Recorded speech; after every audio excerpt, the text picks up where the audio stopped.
que también esto es una uniformidad que yo creo que es importante.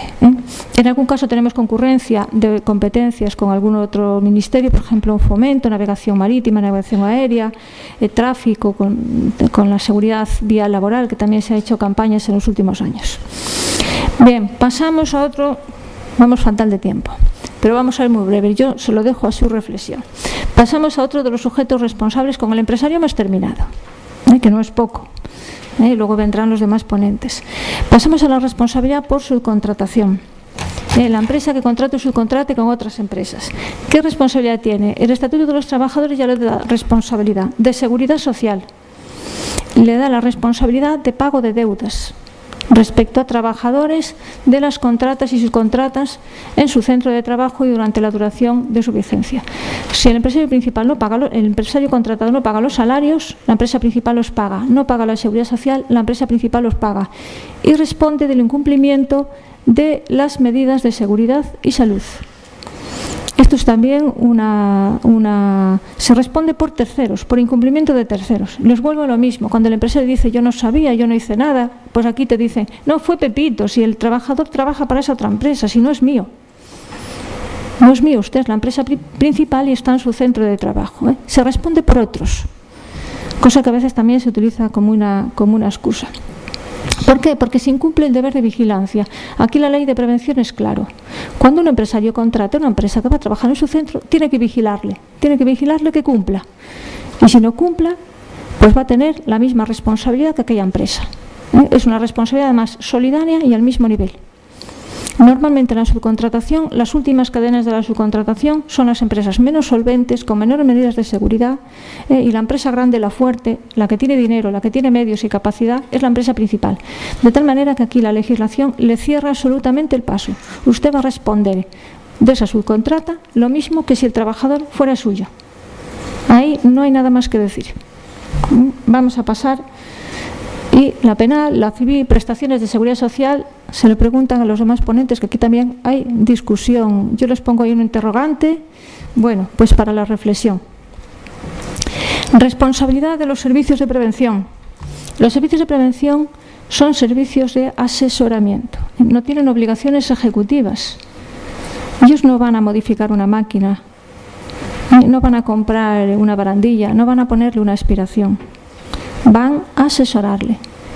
¿Qué puede ocurrir? Que hagan un mal asesoramiento, por ejemplo, una defectuosa evaluación de riesgos. Y aquí sí que podría entrar la responsabilidad. Normalmente después de la del empresario.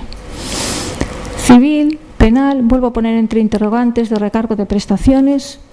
En el ámbito laboral, el que nos afecta a la autoridad laboral, aquí el máximo de multa serían los 40.000 euros. Y se le podría suspender o extinguir la autorización para actuar como servicio de prevención. Lo que podría hacer la autoridad laboral es multarlo con hasta 40.000 euros y suspender o extinguir la autorización de la autoridad laboral. Si podemos hacer propuesta de recargo de prestaciones al servicio de prevención, yo lo he hecho en 2 casos y 2 juzgados me han dicho que no. Pero, bueno, puede haber otras opiniones. Responsabilidad de los trabajadores. Otro meollo también. Que normalmente la culpa la tiene siempre el trabajador, que es que tiene la mala costumbre de caerse, de tropezarse, de enfermar. Algunos hasta van a suicidarse al centro de trabajo, van y se tiran por los tejados, qué mal gusto. En fin, la responsabilidad del trabajador, para ver la responsabilidad del trabajador hay que partir del Estatuto de los Trabajadores. El poder de dirección y control lo tiene el empresario. El empresario es quien manda en la empresa, no manda el trabajador. Me estoy refiriendo a trabajador en cuanto tal, simple y puro trabajador, normalmente víctima de esos incumplimientos laborales. No me estoy refiriendo a un trabajador que tenga mando, que pueda ser el jefe de seguridad, que pueda ser el encargado, el jefe de taller, que podría actuar ahí en posición de que fuese el mando del empresario, y entonces entrarían otras responsabilidades. Me refiero al trabajador que se accidenta o que sufre una enfermedad profesional. Partiendo del que manda en la empresa es el empresario, que el empresario puede vigilarle y controlarle que cumpla sus obligaciones, lógicamente con ciertas limitaciones. La ley de prevención nos dice que el trabajador simplemente tiene que obedecer, cumplir. Cumplir, colaborar con la empresa en el cumplimiento de las medidas de seguridad y salud. El Estatuto de los Trabajadores, en caso de incumplimiento, dice que el empresario podrá sancionarle. Fíjense que puede llegar hasta el despido, según la gravedad. Pero la autoridad laboral nunca sanciona al trabajador. Frecuentemente en mis visitas, mire usted, la culpa la tiene fulanito, múltelo usted. No. Si usted le quiere multar, en la empresa manda el empresario y es el primer responsable. No cabe sanción disciplinaria por el empresario, no por la autoridad laboral. ¿Qué ocurre cuando la enfermedad, el accidente, hay también culpa? Digo, también culpa del trabajador, porque a veces puede haber una concurrencia de culpas. Puede haber algún incumplimiento del trabajador, lo cual no excluye los incumplimientos del empresario. Bueno, pues la inspección de trabajo nunca propondría multa, no se puede, al trabajador. Y en el ámbito penal, luego van a tener ustedes una ponente y le preguntan por cómo funciona la concurrencia de culpas. Ya les digo, el trabajador lo normal es que sea víctima. Y cuando no cumple, muchas veces es porque el empresario le está permitiendo no cumplir. El deber de vigilancia, exactamente, que no cumple. Bueno, pues eso. Delegados de prevención, miembros del comité de empresa, sindicalistas que pasaban por allí, ninguna responsabilidad. En cuanto a condición de tal, los delegados de prevención, el comité de seguridad y salud, el comité de empresa, denuncian, pero tampoco tienen poder de mando, no mandan en la empresa. El que manda es el empresario y personas en quien delegue. Y entonces, como no mandan ni pueden ir a adoptar medidas ejecutivas, sería injusto que fuéramos a sancionarlos. No tiene ninguna responsabilidad. Fabricantes, importadores, ya les decía antes, el artículo 41 nada más dice que tienen que dar información. Vamos a ir muy rápido que me estoy saliendo de tiempo. Identificar, envasar, informar, etcétera, etcétera, pero no hay responsabilidad administrativa laboral prevista. En la penal y en la civil les pongo un interrogante. Nosotros, como mucho, remitimos los hechos al Ministerio Fiscal. Yo en algún caso lo he hecho y su señoría decidirá. Mutuas de accidentes, penal y civil, les pongo los mismos interrogantes. La administración laboral, como tal mutua, podría tener sanitaria, ahí estamos en la tutela que ejerce el Ministerio de Empleo sobre la mutua. Nosotros, en cuanto, si no ha hecho bien un reconocimiento médico, una mutua, en principio no habría responsabilidades. Y muchas gracias por su atención. Gracias.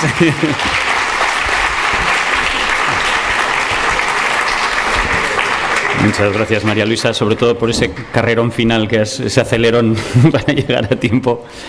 Bueno, pues ahora, si os parece, abrimos un pequeño coloquio. Podéis hacer preguntas a cualquiera de los dos, a Ricardo o a María Luisa, incluso si queréis la misma pregunta para los dos. Aquí no vamos a aplicar el principio non bis in idem. Lo que sí os agradecería es que en cualquier caso os identifiquéis antes de hacer la pregunta y digáis a quién de los dos va dirigido. Espera que allí. Sí, ahí. Ahí. Ichi, allí.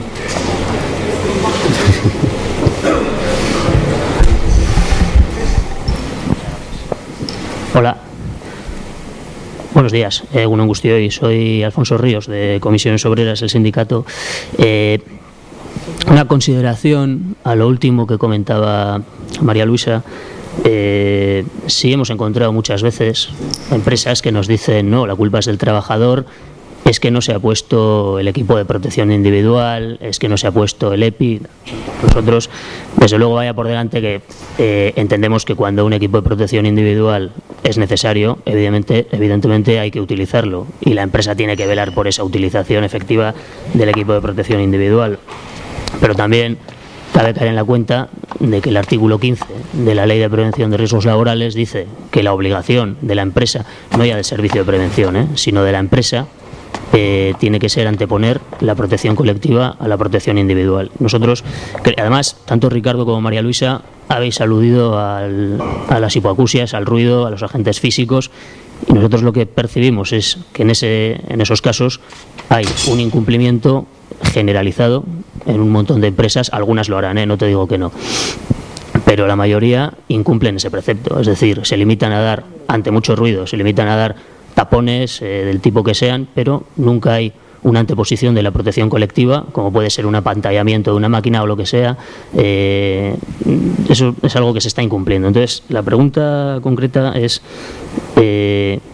si se puede hacer que eso se cumpla desde la Inspección de Trabajo, que entendemos que a veces puede haber alguna dificultad también, o hasta qué punto es posible que haya alguna responsabilidad administrativa por no cumplirlo, es decir, en forma de sanción o de recargo de prestaciones, o de la forma que vosotros podáis decirnos. Gracias. Yo misma, completamente de acuerdo con usted. Antes que los tapones, antes hay que adoptar muchas medidas. A veces, aparte de esas medidas de protección colectiva, tiene que tener también la medida de protección individual, digamos que como una segunda medida, una mayor garantía.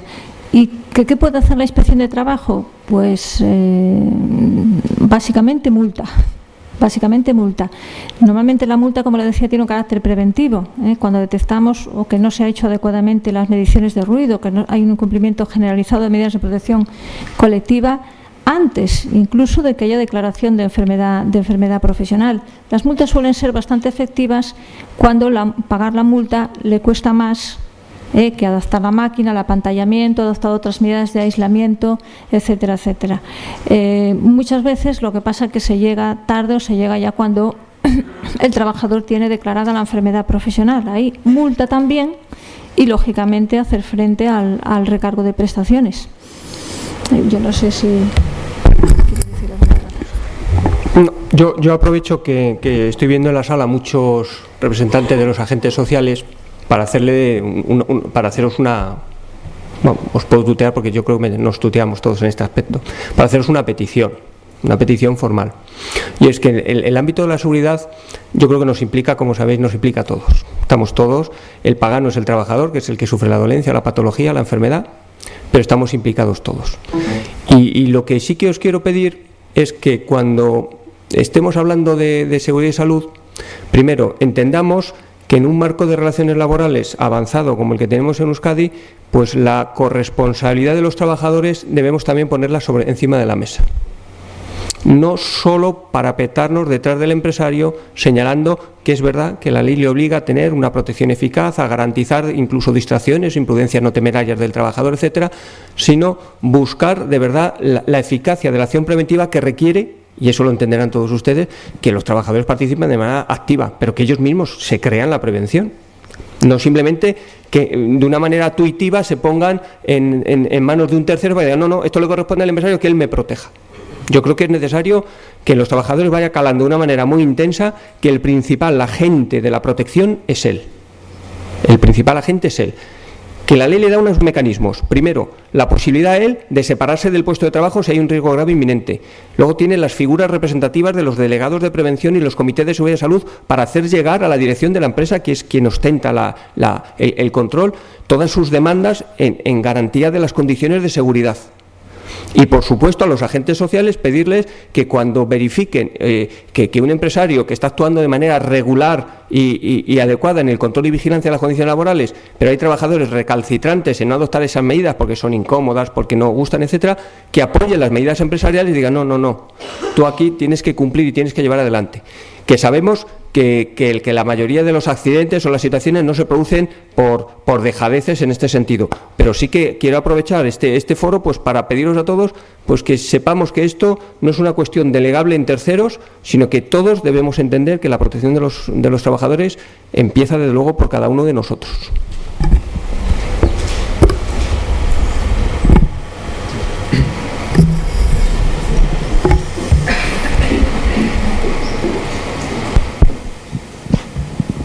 Hola, buenos días.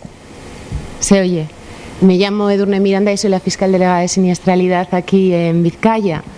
Y quería comentar una cosa que has dicho sobre el non bis in idem. Me consta que en Vizcaya, igual Ricardo nos puede informar, aunque no, que aquí en el Departamento de Sanciones del Departamento de Empleo y Asuntos Sociales de aquí se está sancionando, es decir, es concurrente la sanción penal con la sanción administrativa.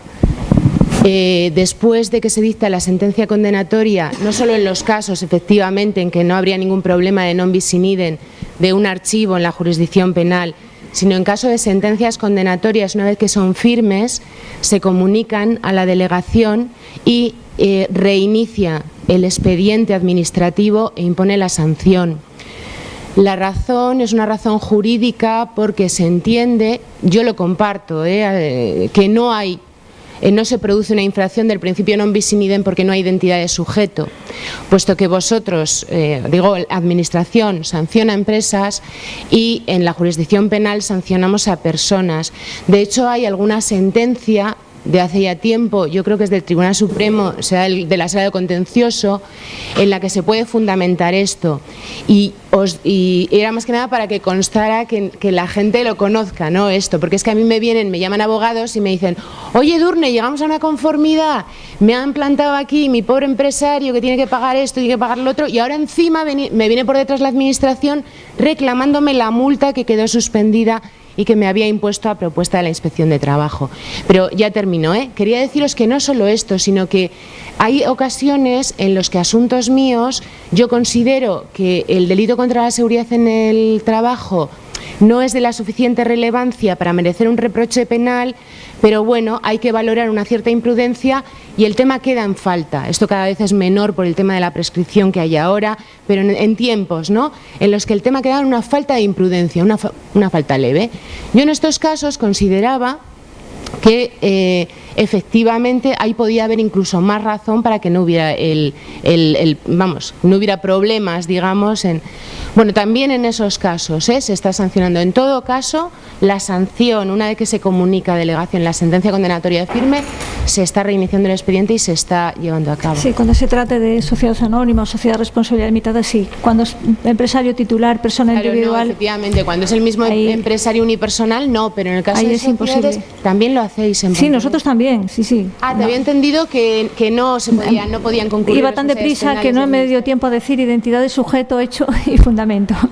La identidad de sujeto, evidentemente, normalmente, como veis, por la persona física suele ser el administrador, jefe de taller, jefe de grada. Había entendido. Y cuando es la SL y la SA, nosotros también. Nosotros también, entre otras cosas, porque, por ejemplo, la falta, ¿qué pena ponéis? Y a veces, ¿qué son? Mira, las faltas ya prácticamente en mi especialidad no existen, porque estos temas para nosotros es fundamental en la instrucción vuestra acta y el informe de Osalan. Son los dos pilares en los que fundamentamos el inicio de una investigación penal.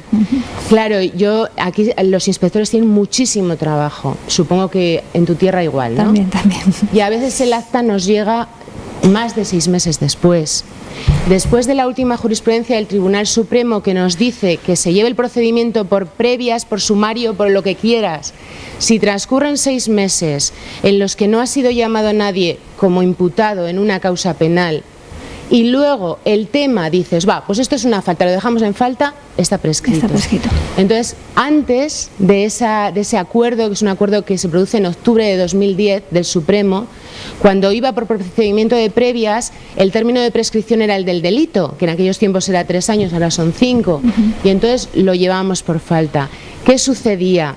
Más que nada se llevaba por falta cuando había alguna acusación particular pidiendo una indemnización para el trabajador. Nosotros decíamos, bueno, que se valore en juicio. Normalmente había muy pocas sentencias porque, forzados un poco por el tema de la jurisdicción penal, pagaban, se retiraba la acusación particular y son faltas privadas. El fiscal interviene, pero solo si hay una denuncia. Entonces se retiran las denuncias, pero cuando no se retiraban, claro, las penas son mínimas. Pueden ser multas, pues más o menos yo qué sé, 300 euros, 400 euros. Por eso yo decía al principio que al final, cuando acaba el proceso penal y uno se queda pues con esas multas o se queda con 2 meses de prisión, que si no tiene antecedentes no ingresa en prisión y viene la administración y le pone 80.000 euros, al final es lo que más duele, la multa de la Inspección de Trabajo. Allí sí que lo hacemos. Allí hablando con la fiscal, lo que suele pasar, que a mí me citan cantidad, yo me investigo normalmente casi todos accidentes mortales y me citan cantidad a juicio, y es muy frecuente que llegue, se suspenda, vuelva otra vez, cita para 3 meses más tarde, se suspenda. Porque los acuerdos privados a los que están sometidos para evitar eso. Entonces, normalmente se soluciona con el pago de una buena indemnización. A veces usan a Fiscalía, usan el ámbito penal un poco de presión para conseguir más dinero. Por otra parte, yo esto lo entiendo, es humano, también es verdad. Y luego, normalmente allí la fiscal dice, pues que luego no me comparecen a declarar. Aunque el Fiscalía quiera continuar con el proceso penal, a pesar de esos pactos indemnizatorios privados, pues no le comparecen. El trabajador ya no viene, no viene de los testigos, dice, el trabajador viene y me dice que la culpa la tuve yo. Y entonces es muy difícil continuar con el tema penal cuando hay un acuerdo privado. Si nosotros con la sanción continuamos como cuando son, salvo que eso, la identidad del sujeto, que normalmente es mucho más sancionadora por eso, porque en la mayoría de los casos todavía no hay grandes condenas en el ámbito penal y nuestras multas sí que son importantes. Bueno, aquí en Vizcaya sí que hay bastantes condenas, ¿eh? De penas de prisión muy altas no, pero sí que hay muchas. ¿De eso en prisión de qué porcentaje hablaríamos? Que llegaran a ingresar en prisión. No, ingresar. Que llegaran a ingresar a prisión, claro. Ingresar en prisión es solo cuando hay antecedentes penales, entonces son en muy pocos casos. Porque suelen estar por debajo de los 2 años. Normalmente sí, claro, luego hay algunos temas en los que eso no es posible, cuando hay algún muerto. Si hay muerto y lesiones, por ejemplo, ahora vamos a tener un juicio este año con un muerto y varios lesionados, que va a ser imposible dejarlo en una pena inferior a 2 años de prisión. Y entonces va a ser de obligado cumplimiento en el caso de que haya condena. En el caso que haya condena.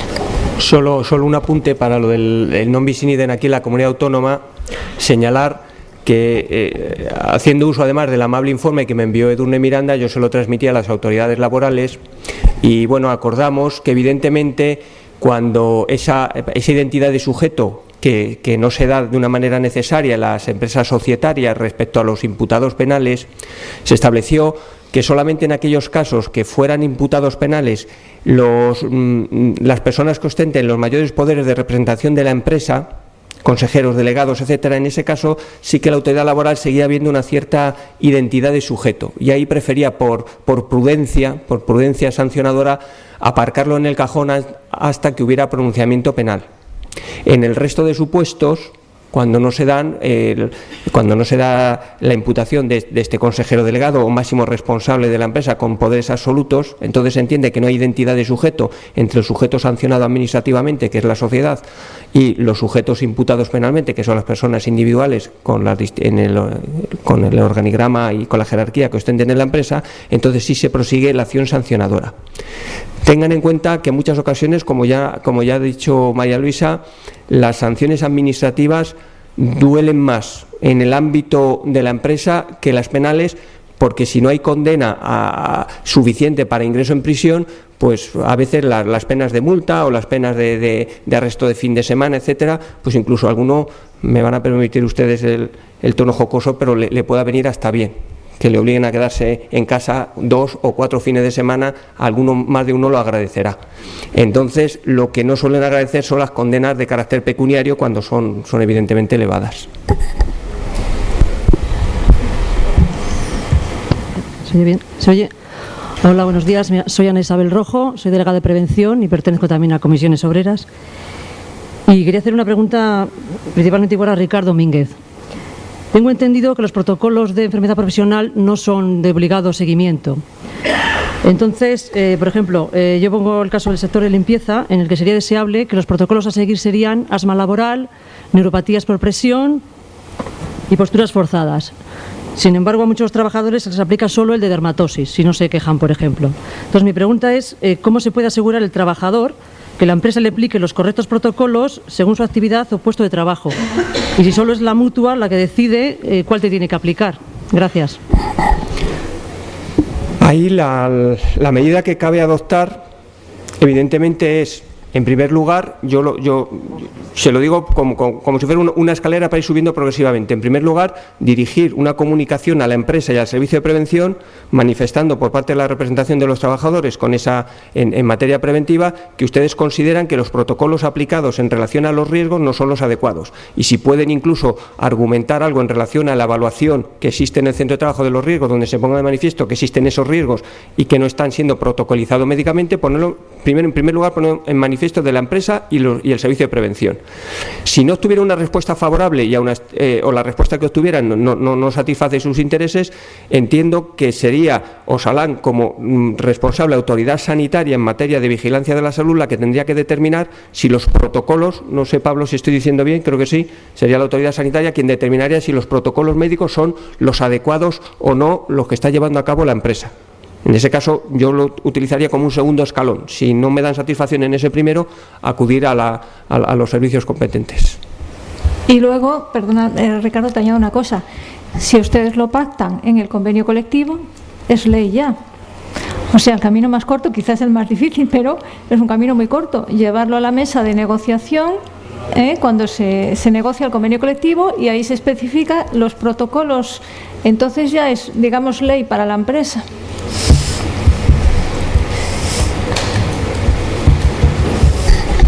Bueno, pues si os parece, pasamos entonces a la pausa café. Es que recasco.